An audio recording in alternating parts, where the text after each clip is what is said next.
বিসমিল্লাহির রহমানির রহিম। প্রিয় ছাত্রছাত্রীরা, আশা করি সবাই তোমরা ভালো আছো। আজকে আমরা শুরু করব ষষ্ঠ শ্রেণীর বীজগাণিতিক রাশি চ্যাপ্টারে বীজগাণিতিক রাশি সম্পর্কে আমরা একটু আলোচনা করব। তো প্রথমে আমরা সূচক সম্পর্কে একটু আইডিয়া নেব। সূচক আসলে কি সে সম্পর্কে আমরা একটু বিস্তারিত দেখব আজকে।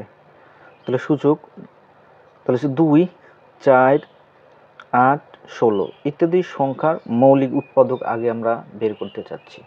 তাহলে মৌলিক উৎপাদক যদি বের করতে চাই তাহলে 2 সমান লেখা যায় কি 2, অর্থাৎ 2 একবারই লেখা যায়। এখানে 2 আছে মাত্র একবার, এই জন্য 2 এর যেহেতু একবার আছে এই জন্য 2 এর পাওয়ার লেখা যায় 1। আবার আমরা যদি 4কে লিখি, 4 সমান 4 এর মৌলিক উৎপাদক যদি বের করি 2 গুণন 2, 2 দুগুণে 4, তাহলে এখানে 2 গুণ আকারে আছে কয়বার? 2 বার। এই জন্য আমরা লিখতে পারি 2 এর পাওয়ার কত? যত পর গুণ পাওয়ার তত, পাওয়ার মানে ঘাত। এবার দেখো 8 সমান কত দেওয়া আছে? 2 গুণন 2 গুণন 2, অর্থাৎ 2 3বার গুণন আছে। 8কে যদি আমরা বিশ্লেষণ করি তাহলে 2 কয়বার পাই? একবার, দুইবার, তিনবার, অর্থাৎ 3বার গুণ দিলে 8 পাই। তাহলে 2 গুণ আকারে আছে কয়বার? 3বার, তাই না? এই কারণেই আমরা 2 এর পাওয়ার কত দিতে পারি বলো তো? 1টা, 2টা, 3টা, এই জন্য 2 এর পাওয়ার কত দেব? 3, তাই না? অবশ্যই তোমরা বুঝতে পারছো। ওকে। এবার চলো আমরা 16টাকে একটু ভেঙে দেখিয়ে দিই। তাহলে 2 গুণন 2 গুণন 2 গুণন 2, তাহলে দেখো তো এখানে 16, 2 আছে কতবার? একবার, দুইবার, তিনবার, 4বার। তার মানে কি 2 গুণ আকারে আছে কয়বার? 4বার। এই জন্য 2 এর পাওয়ার কত লিখলাম আমরা? 4, কারণ 4বার যেহেতু গুণ আকারে আছে এই জন্য 2 এর পাওয়ার লিখলাম 4। আশা করি তোমরা বিষয়টা বুঝতে পারছো। তাহলে এখন আমরা এবার একটু খেয়াল করো, আবার কোনো রাশিতে একই উৎপাদক যতবার গুণ আকারে থাকে সেই সংখ্যাকেই আমরা উৎপাদকটির সূচক এবং উৎপাদকটিকে ভিত্তি বলা হয়। খেয়াল করো আবার কি বলছি এখানে, দেখো তো কোনো রাশিতে একই উৎপাদক যতবার গুণ আকারে থাকে সেই সংখ্যাকে উৎপাদকটির সূচক বলে। আচ্ছা, এবং উৎপাদকটিকে ভিত্তি বলা হয়। যেমন একটু উদাহরণ দিই, দেখো 8 সমান, আমাদের ওখানে দেখছিলাম 8 কয়বার গুণ আকারে ছিল বলো তো? 3বার ছিল, কিন্তু এই জন্য 2 লিখে এর ঘাত কত দিলাম? 3। এই 3টা হচ্ছে সূচক আর এই 2টা হলো ভিত্তি। আশা করি তোমরা বিষয়টা বুঝতে পারছো, তাই না? কারণ 8কে আমরা কয়বার দিয়ে গুণ করছিলাম? 3বার 2 দিয়ে গুণ করছিলাম, এই জন্য 2 এর পাওয়ার 3। এই যে 3টা যে লিখলাম এই 3টা হলো সূচক, আর যে 2 এই 2টা হলো ভিত্তি। অর্থাৎ যেটা উপরে থাকবে এটার নাম সূচক, আর যার উপরে থাকবে অর্থাৎ যেটার উপরে থাকবে সেটা হলো ভিত্তি। এই যে 2 এর উপরে আছে 2 হলো ভিত্তি, যার উপর ভিত্তি বোঝো না? বলে না যে বিল্ডিং এর ভিত্তি, সেই বিল্ডিং এর ভিত্তি হলো সেই 2, ঠিক আছে? হ্যাঁ, অবশ্যই তোমরা বুঝতে পারছো। এবার খেয়াল করো, আমরা যদি একই বর্ণমালার সূচকগুলো গুণ আকারে থাকলে একই বর্ণমালার সূচকগুলো গুণ আকারে থাকলে একটি বর্ণমালা লিখে সূচকগুলো যোগ আকারে লিখলেই হবে।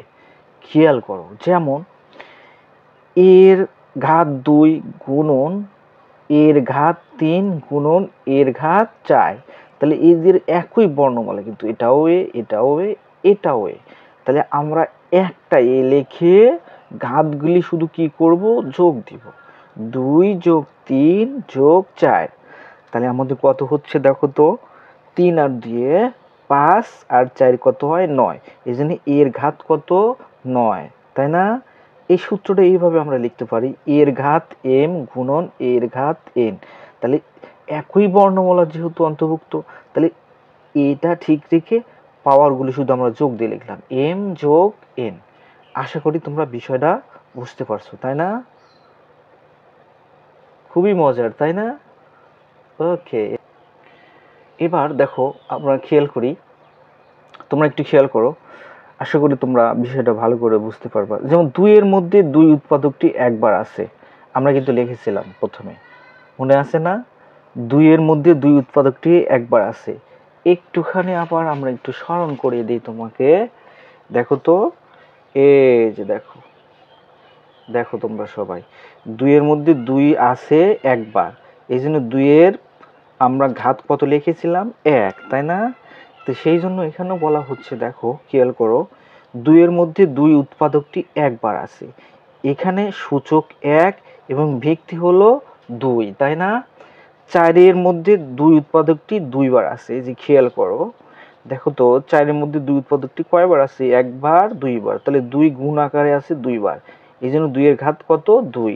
আমরা কিন্তু শিখেছিলাম, এই জন্য লেখা আছে, দেখো 4 এর মধ্যে 2 উৎপাদকটি 2 বার আছে, কাজেই সূচক হলো 2 এবং ভিত্তি হলো 2।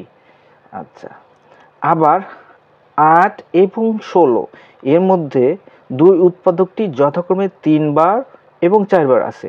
খেয়াল করো, এই যে 8 এর মধ্যে আমরা আবার স্মরণ করে দিই তোমাকে, দেখো 8 এর মধ্যে 2 আছে কয়বার? একবার, 2 বার, 3 বার, 2 গুণ আকারে আছে 3 বার, এই জন্য 2 এর ঘাত কত? 3।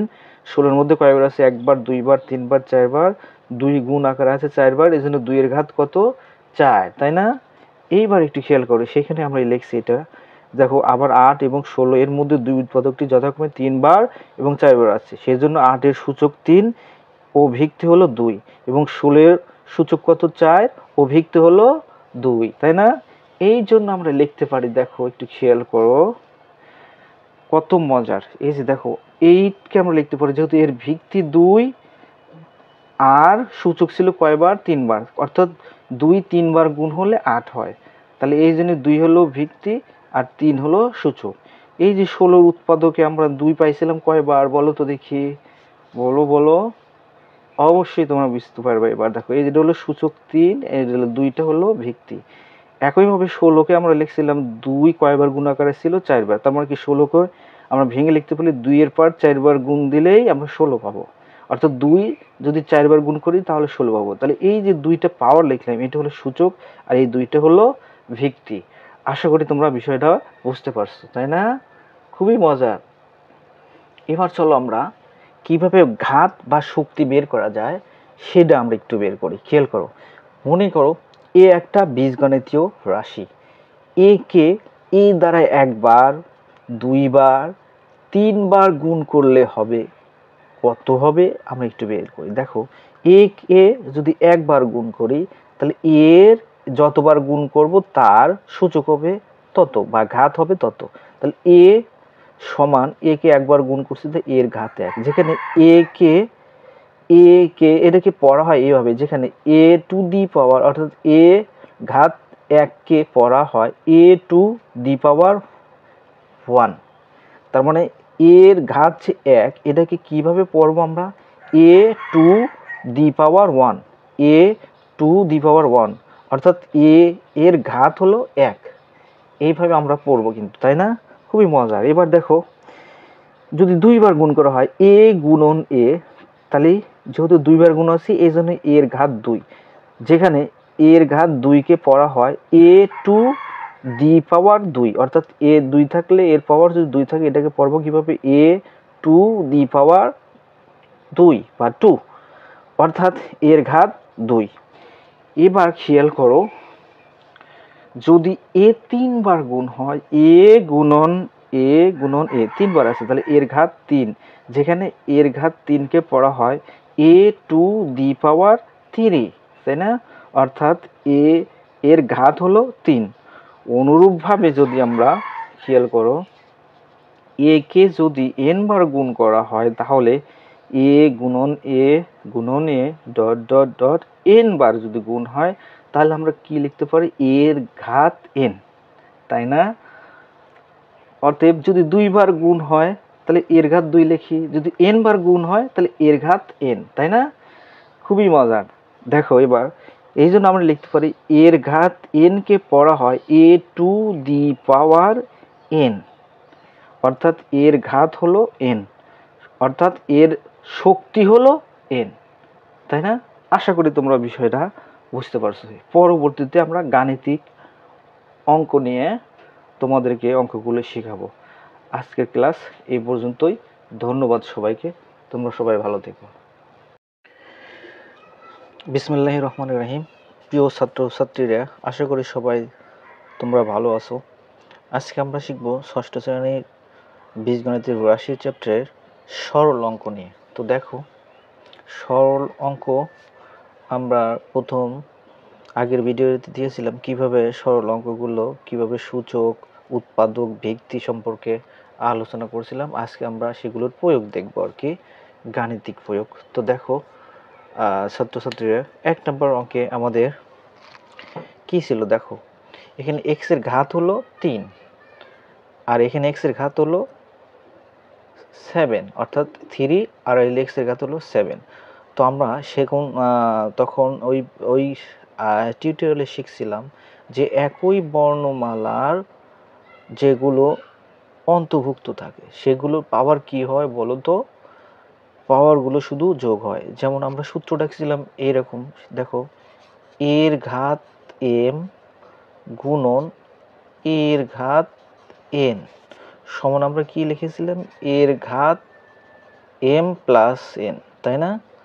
m প্লাস n কিন্তু লিখেছিলাম। তো আমরা সেই সূত্রটাই এখানে ব্যবহার করব। তাহলে এখানে x এর ঘাত 3 গুণন x এর ঘাত 7, একই বর্ণমালার যেহেতু এগুলো, এই জন্য আমরা একটা x লিখে এই ঘাতগুলো শুধু যোগ দেবো। তাহলে x এর ঘাত একটা ছিল 3 আর একটা হলো 7, তাহলে কত হচ্ছে বলো তো? সব মিলে কত হচ্ছে? x এর ঘাত 7 আর 3 কত হয়? 10 হয়। তার মানে x টু দি পাওয়ার 10, এটাই হলো আমাদের আনসার, তাই না? খুবই সহজ, কত মজার, তাই না? দেখো এবার এখানে এর ঘাত 3, এখানে এর ঘাত নাই মানে কত আছে বলো তো? 1 আছে। তাহলে আমরা একটা এ লিখে ঘাতগুলো শুধু যোগ দেবো। এটাই তো সূত্র বলছিল, এর ঘাত m গুণন এর ঘাত n সমান এর ঘাত m প্লাস n, এটাই ছিল সূত্র, তাই না? তাহলে দেখো এখানে আমরা সেই ঘাতগুলো যোগ দিই। তাহলে প্রথমে ঘাত হলো 3, তারপর হলো 1, তারপর হলো 5। তাহলে সব মিলে কয়টা হয় দেখো তো? তাহলে এ লিখে এ ভিত্তিটা লিখলাম, তারপরে সূচকগুলো যোগ দিই। 3 এর 1 4 আর এই 5 যোগ দিলে কত হয়? 9। কত মজার, তাই না? শুধু আমরা ঘাতগুলি যোগ দিয়ে দেব। আচ্ছা, এবার দেখো, এই যে একই বর্ণমালা যেহেতু, তাহলে আমরা একটা x লিখে শুধু ঘাতগুলো যোগ দেব। 4 যোগ 2 যোগ 9, তাহলে সব মিলে x এর ঘাত কত হয় বলো? 9 আর 2 এ কত হয়? 11, 11 আর 4 কত হয়?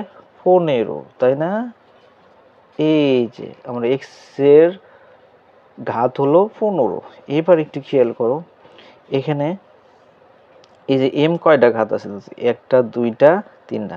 তাহলে m আমরা একটা লিখে এর ঘাতগুলো শুধু যোগ দেবো। এখানে 1, এটার ঘাত 2, এটার ঘাত কত? 3।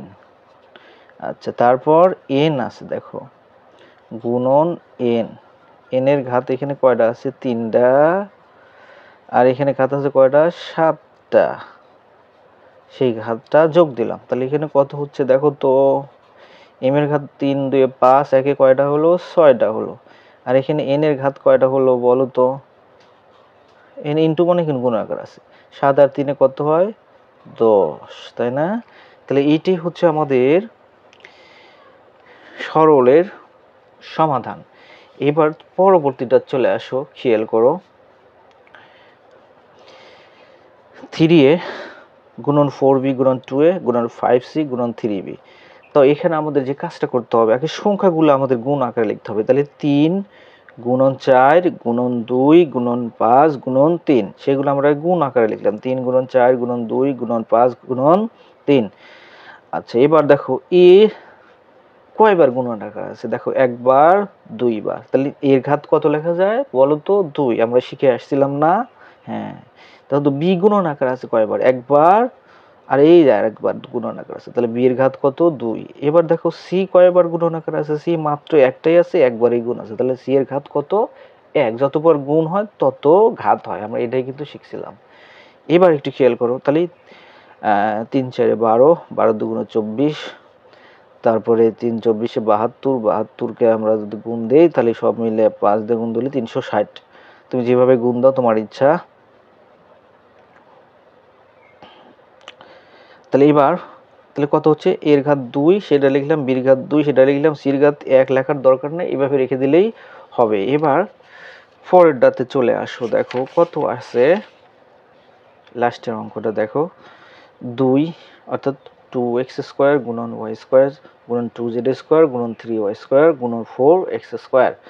তো আমরা আগে সংখ্যাগুলোকে একসাথে গুণ দিয়ে লিখি, তাহলে 2 গুণন, এই যে আরও একটা 2 আছে, গুণন আরেকটা 3 আছে, গুণন দিয়ে লিখলাম, গুণন 4 আছে, ব্র্যাকেট দিয়ে রাখলাম, গুণন। এবার একটু খেয়াল করো, একই বর্ণমালার অন্তর্ভুক্ত থাকলে সেগুলোর পাওয়ার যোগ হয়, আমরা আগে শিখে আসলাম। তাহলে এক্সটা এই যে দুইবার আছে, আর এই যে আরও একবার দুইবার আছে, তাহলে এক্সটা একবার লিখে তার ঘাত শুধু যোগ দিলাম, এখানে 2 যোগ এটার ঘাত 2।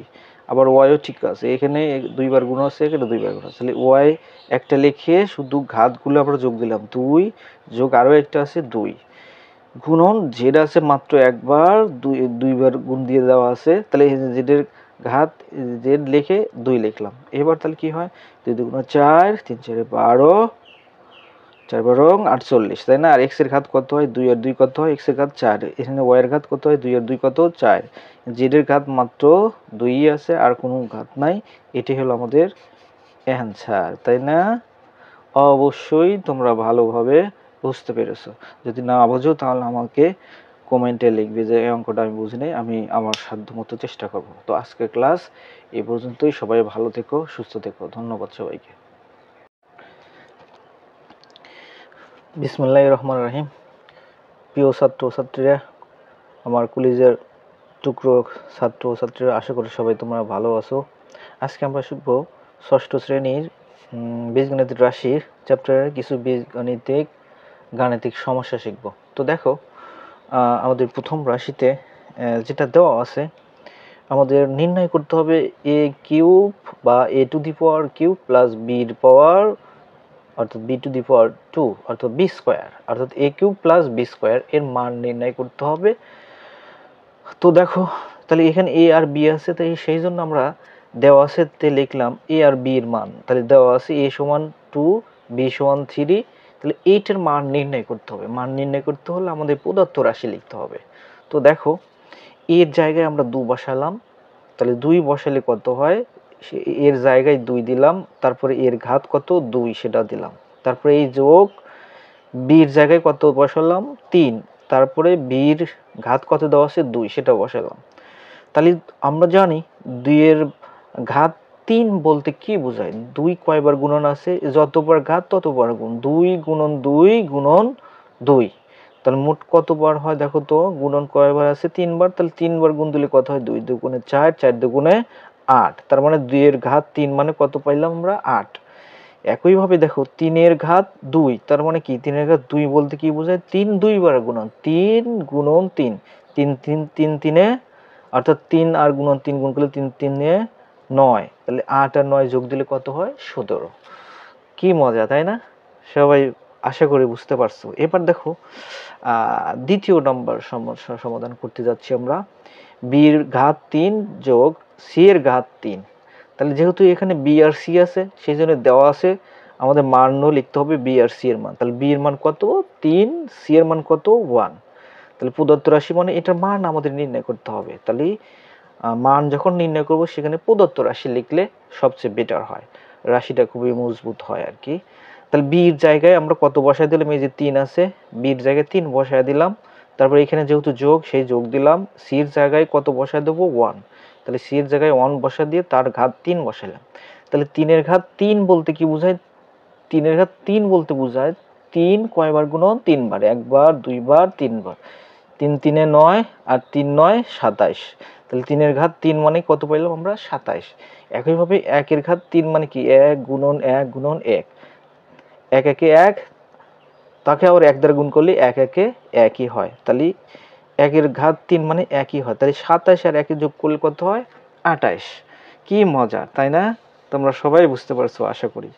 এবার দেখো পরবর্তী অঙ্কটা খেয়াল করো, নির্ণয় করতে হবে a square minus b square plus c স্কোয়ারের মান নির্ণয় করতে হবে। তাহলে এখানে যেহেতু এ বি সি তিনটা রাশি দেওয়া আছে, তাহলে তিনটা রাশি আমাকে দেওয়া আছে, তিনটা রাশির মানে লিখতে হবে। তাহলে এ সমান 2, বি সমান 3, সি সমান 1। তাহলে এখন এই মানগুলি বসায় দেবো। এর জায়গায় 2 বসাবো, বির জায়গায় 3 বসাবো, সির জায়গায় 1 বসায় দেবো। তাহলে দেখো এর জায়গায় 2 বসাইলাম, তার স্কোয়ার দিলাম, তারপরে মাইনাস বির জায়গায় দেওয়া আছে 3, 3 বসাইলাম, তারপরে বির ঘাত 2 বসাইলাম, তারপরে যোগ সির জায়গায় 1 বসালাম, তার ঘাত কত 2। এবার দেখো 2 এর ঘাত 2 মানে কি 2 কয়বার গুণন 2 বার গুণন, 2 দুগুণে 4। এই যে 2 এর ঘাত 2 হিসাব করলে কত পাবো 4। 3 এর ঘাত 2 মানে কি 3 2 বার গুণন, 3 গুণন 3, 3 3 এ 9, 3 এর উপর স্কয়ার করলে কত পাবো 9। আচ্ছা এর মাইনাস কিন্তু দিলাম, তারপরে এই যোগ 1 এর ঘাত 2 মানে কি 1 গুণন 1, 1 1 এ 1ই হয়। এবার একটু খেয়াল করো, এই যে 4 আর এই 1 এই দুটো যোগ আকার, এই জন্য 4 আর 1 এ যোগ দিলে কত হয় প্লাস 5, তারপরে এই -9, -9টা থেকে প্লাস 5টা বাদ দিলে -4টা। এইটাই হলো আমাদের অ্যান্সার। কি মজার তাই না? আশা করি তোমরা সবাই বুঝতে পারছো। এবার আমরা পরবর্তী অঙ্কেতে যাই। দেখো এবার 4 নম্বরে চলে যাই আমরা। এই 4 নম্বরে নির্ণয় করতে হবে কি b square minus 2ab plus a square. তাহলে এখানে আমাদের এ আর বি আছে, তাহলে দেওয়া আছে, আমরা লিখলাম কি এ আর বির মানে লিখলাম এ সমান 2, বি সমান 3। তাহলে প্রদত্ত রাশি হলো B square minus 2ab plus square. এর মানটা আমরা নির্ণয় করব, তাই না? দেখো আগের মতোই সুন্দর করে বির জায়গায় 2 বসায় 3 বসায় দাও। এই যে 3 বসায় দিলাম, তারপরে 3 বসানোর পর বির ঘাত কত 2 সেটাও বসালাম, -2 এই ডট মানে ইন্টু ইন্টু ইন্টু এর মান কত 2 ইন্টু বির মান কত 3, তারপর এই যোগ দিলাম, এর মান যেহেতু 2 এই 2 বসায় দিলাম, তারপর এর ঘাত কত 2 সেটাও বসালাম। এবার দেখো 3 এর ঘাত কত 2 আছে 2 আছে, তাহলে 3 2 বার গুণ হবে, 3 ইন্টু 3, 3 3 এ 9 বসাইলাম। দেখছো 3 3 এ গুণ দিলে কত হয় 9, 2 দুগুণে 4, 3 4 এ 12। 2 এর ঘাত 2 মানে কি 2 2 বার গুণন, 2 দুগুণে যে 4, 2 এর ঘাত 2 মানে কত পেলাম 4 পেলাম। এখন দেখো 9 আর 4 এই দুইটা যোগ আকারে আছে, সেই জন্য যোগ আকারে যোগ দিলাম। তাহলে 9 আর 4 প্লাস 13 আর মাইনাস 12, তার 13 থেকে -12 বাদ দিলে কত হয় 1। এটাই হলো আমাদের 1 অ্যান্সার। এবার দ্বিতীয় অঙ্কটা দেখো, খেয়াল করো পরের অঙ্কটাতে কি বলতেছে, খেয়াল করো সবাই। দেখো a square minus 2ac plus C square. তাহলে এর মানটা যদি বসায় দিই তাহলে কত, এর মান কত 2, সির মান কত 1। তাহলে মানটা যদি বসায় দিই, এর জায়গায় 2 বসালাম ইন্টু -2, এর জায়গায় 2, সির জায়গায় 1 প্লাস সির জায়গায় আবার 1, তারপর স্কোয়ার। তার মানে 2 এর ঘাত 2 মানে কি 2 ইন্টু 2, তাহলে 2 দুগুণে কত হয় 4। একইভাবে 2 দুগুণে 4, 4 একে 4 প্লাস 1 এর উপর স্কোয়ার মানে কি 1 ইন্টু 1, 2 বার গুণন, তাহলে 1 একে 1। তাহলে দেখো এখানে +4 এখানে -4, দুইটা কেটে দিলাম, তাহলে বাসে কত +1। এটি হলো অ্যান্সার। আশা করি সবাই তোমরা বুঝতে পারছো। কি মজার অঙ্ক তাই না? আচ্ছা ঠিক আছে, যদি তোমরা না বুঝো তাহলে কমেন্টে লিখে দিলে আমি পরবর্তীতে ভালোভাবে বোঝানোর চেষ্টা করব। ধন্যবাদ সবাইকে। বিসমিল্লাহির রহমানির রহিম। প্রিয় ছাত্রছাত্রীরা, আশা করি সবাই তোমরা ভালো আছো। আজকে আমরা শিখব ষষ্ঠ শ্রেণীর বীজগাণিতিক রাশি চ্যাপ্টারের বামপক্ষ এবং ডান পক্ষ যে প্রমাণের অঙ্কগুলি আছে, বামপক্ষ সমান ডান পক্ষ প্রমাণ করতে বলছে, সেই অঙ্কগুলো আমরা আজকে শিখব। তো দেখো অঙ্কগুলো খুবই সহজ, তোমরা মনোযোগ দিয়ে দেখলেই বুঝতে পারবা।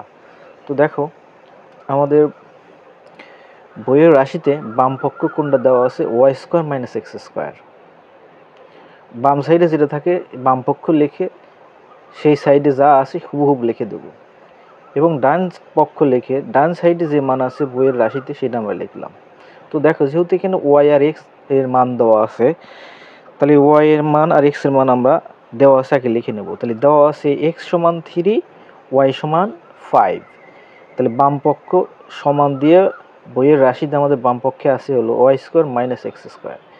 এবার ওয়াই এর জায়গায় আমরা এই যে 5 বসায় দিলাম, 5 আর তার উপর স্কোয়ার দেওয়া আছে, তারপরে এই যে এই মাইনাস দিলাম, এক্স এর জায়গায় 3 বসায় দিলাম, তারপরে 3 বসায় দিয়ে তার উপর x এর উপর যেহেতু স্কোয়ার আছে তার উপর সেই স্কোয়ার দিলাম। এবার আমরা জানি 5 এর উপর স্কোয়ার বলতে কি বোঝায়, 5 কয়বার গুণন, 2 বার গুণন, তাহলে 5 × 5, তাহলে 5 5 25, এই যে 5 এর উপর স্কোয়ার মানে তাহলে আমরা কত পেলাম, 25 পেলাম। 3 এর উপর স্কোয়ার মানে 3 × 3, তাহলে 3 3 এ 9। তাহলে এবার একটু খেয়াল করো, 25 থেকে যদি 9 আমরা বিয়োগ করে দিই তাহলে বাসে কত বলো তো, 16, তাই না? খুবই সহজ, মজার অঙ্ক, তাই না? এবার দেখো ডান পক্ষে কি আছে আমরা একটু খেয়াল করি।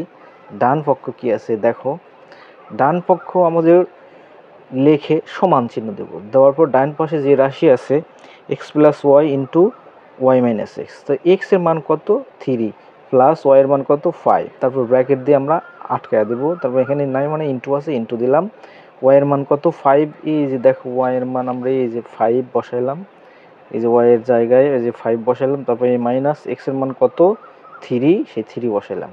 এবার একটু খেয়াল করো, তাহলে 5 আর 3 যোগ দিলে কত হয়, 8 হয়, এই ইন্টু দিলাম, 5 থেকে 3 বাদ দিলে কত হয়, 2 হয়, 8 দুগুণে 16। তাহলে এবার একটু খেয়াল করো, বাম পক্ষেও আমাদের 16 বের হয়েছে, এই যে ডান পক্ষেও 16 বের হয়েছে, তাহলে বাম পক্ষ সমান ডান পক্ষ প্রমাণিত। আশা করি তোমরা বিষয়টা বুঝতে পারছো। এবার আমরা 2 নম্বর অঙ্কে চলে আসি। দেখো 2 নম্বরে আমাদের বাম পাশে কি দেওয়া আছে, বাম পাশে দেওয়া আছে হলো x + y², তাহলে বাম পক্ষে যেটা দেওয়া আছে সেটা লিখলাম, তাহলে এখানে x আর y এর মান আছে, তাহলে এই জন্য দেওয়া আছে আমরা লিখে নিলাম x সমান কত 3, y সমান 5। এখন মানটা আমরা ইনপুট করি, x এর জায়গায় 3 বসালাম, এই যে 3 দেওয়া আছে, প্লাস y এর জায়গায় 5 দেওয়া আছে, 5 বসালাম, ব্র্যাকেট দিয়ে তার উপর হোল স্কোয়ার মানে সমগ্র মানের উপর স্কোয়ার, তাহলে 5 আর 3 যোগ দিলে কত হয় 8, 8 এর উপর এই স্কোয়ারটা দিলাম। আমরা তো জানি 8 এর উপর স্কোয়ার মানে 8 কয়বার গুণন, 2 বার গুণন, 8 × 8, তাহলে 8 8 এ 64। এবার একটু খেয়াল করো, আমাদের ডান পাশে কি আছে, ডান পাশে বা ডান পক্ষ আছে হলো x - y² প্লাস 4xy, তাহলে x এর মান হলো 3 মাইনাস y এর মান হলো, এই যে দেখো x এর মান হলো আমাদের 3 দেওয়া আছে, সেই 3 বসাইলাম, তারপরে এই যে মাইনাস y এর মান কত দেওয়া আছে 5, সেই 5 বসাইলাম, ব্র্যাকেট দিয়ে তার উপর হোল স্কয়ার, তারপরে এই যে প্লাস, সেই প্লাস দিলাম 4, এনে মানে ইন্টু আছে, ইন্টু x এর মান কত, এই যে 3 বসালাম, ইন্টু y এর মান কত, এই যে দেখো 5, সেই 5 বসায় দিলাম। তাহলে এখন মান বসাইলে আমাদের কত হইতেছে একটু খেয়াল করো, -5 থেকে 3 বাদ দিলে -2, তারপর ব্র্যাকেট দিয়ে তার উপর স্কোয়ার দিলাম, অবশ্যই মাইনাস মানটাকে ব্র্যাকেট দিয়ে স্কোয়ার দিতে হবে, তা না হলে মাইনাসের উপর বর্গ থাকে না, ভুল হওয়ার সম্ভাবনা। অতএব 3 4 12 আর 5 12 60। এবার -2 এর উপর স্কোয়ার মানে কি, -2 কয়বার গুণন, 2 বার গুণন, -2 × -2, এটা ব্র্যাকেটের মধ্যে আমরা রাখবো, না হলে এটা একটা রাশি হয়ে যাবে। আর হলো 60, মাইনাস মাইনাসে প্লাস, 2 দুগুণে 4, তাহলে 60 আর 4 যোগ দিলে কত হয় 64। এবার একটু খেয়াল করো, দেখো আমাদের বাম পাশে মান কত বের হলো 64, এবং ডান পক্ষ দেখো, ডান পক্ষ 64 বের হলো, এই জন্য এখন আমরা লিখতে পারি বাম পক্ষ সমান ডান পক্ষ প্রমাণিত। এটা হলো আমাদের 2 নম্বর অঙ্ক গেল। এবার 3 নম্বর অঙ্ক নিয়ে আমরা না 3 নম্বর তোমাদের বাড়ির কাজ দেবো, 4 নম্বর অঙ্কটা নিয়ে আমি আলোচনা করি। 4 নম্বর অঙ্ক x + z² বাম পাশে আছে যেটা, সেটা আমরা লিখলাম, বাম পক্ষ লিখে বাম পাশে যা আছে বইয়ের সেটা হুবহু আমরা লিখলাম x + z²। তাহলে এখানে যেহেতু x আর z আছে, তাই সেই জন্য আমরা দেওয়া আছে, তো আমরা x এর মান আর z এর মান লিখলাম, অন্য মান লেখার দরকার নাই, যে বর্ণমালা থাকবে শুধু সেই বর্ণমালার মানটা লিখতে হবে। তাহলে আমাদের x = 3 আর z = 2, এটা কিন্তু আমাদের বইতেই দেওয়া আছে। তো এখন x এর জায়গায় 3 বসালাম, যোগ y z এর জায়গায় বসালাম 2, ব্র্যাকেট দিয়ে তার উপর হোল স্কয়ার, 3 আর 2 যোগ করলে কত হয় 5, 5 এর উপর স্কয়ার। তাহলে 5 এর উপর স্কয়ার বলতে আমরা কি বুঝি, 5 কয়বার গুণন, যতটা পাওয়ার থাকবে ততবার গুণ হবে, তাহলে যেহেতু 2 আছে এই জন্য 2 বার গুণ, 5 × 5, 5 5 25।